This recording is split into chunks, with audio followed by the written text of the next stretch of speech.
इटावा से चौधरी अभिनंदन जैन, नंदू और विमल जैन की रिपोर्ट। पति ने पत्नी की धारदार हथियार से काटकर की निर्मम हत्या। बका से अपनी पत्नी की काटकर हत्या कर दी। पत्नी की हत्या करने के बाद पति ने की आत्महत्या। घटना से क्षेत्र में फैली सनसनी। अभी तक हत्या का कारण पता नहीं चला। पुलिस घटना पर पहुंचकर बारीकी से कर रही है जांच। मौके पर एसएसपी संजय कुमार वर्मा सहित आला अधिकारी घटनास्थल पर पहुंचे। पुलिस ने शव को अपने कब्जे में लेकर पोस्टमार्टम के लिए भिजवाया। घटना को अंजाम देने वाले हथियार बका की तलाश में जुटी है पुलिस। घटना इटावा के बसरेहर थाना क्षेत्र के अंतर्गत लोकनाथपुर की। आप देख रहे हैं न्यूज वीएमएच। सबसे पहले समाचार देखने के लिए हमारे चैनल को लाइक, शेयर और सब्सक्राइब अवश्य करें।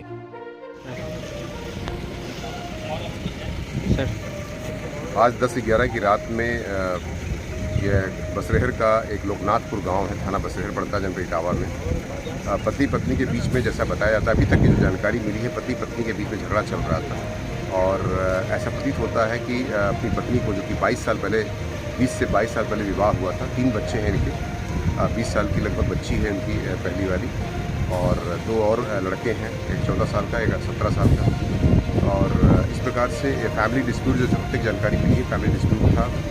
पत्नी को पहले पति ने जो है बांके से या किसी धारदार हथियार से हमला किया, कई जगह चोटें आई थी, उनकी मृत्यु हो गई थी आंगन में। और उसके बाद बताया जाता है कि उनके जो पति हैं वो खुद सल्फास खा लिए थे, सल्फास के टैबलेट्स मिले हैं, उल्टियाँ मिली हैं तथा जो है लैट्रिन भी किए हुए हैं और पैंट उतार दिए थे और थोड़ी दूर पर जा कर के उनकी भी डेड बॉडी पड़ी हुई थी।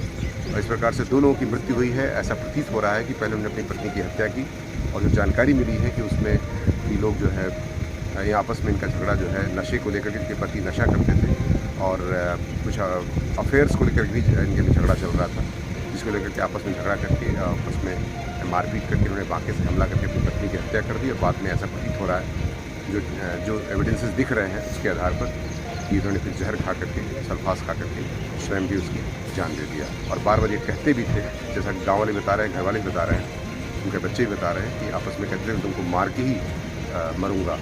तो इससे ऐसा प्रतीत होता है कि आपस में झगड़ा हुआ पति पत्नी के बीच में और किसी विवाद के कारण इस तरह की घटना घटित हुई है।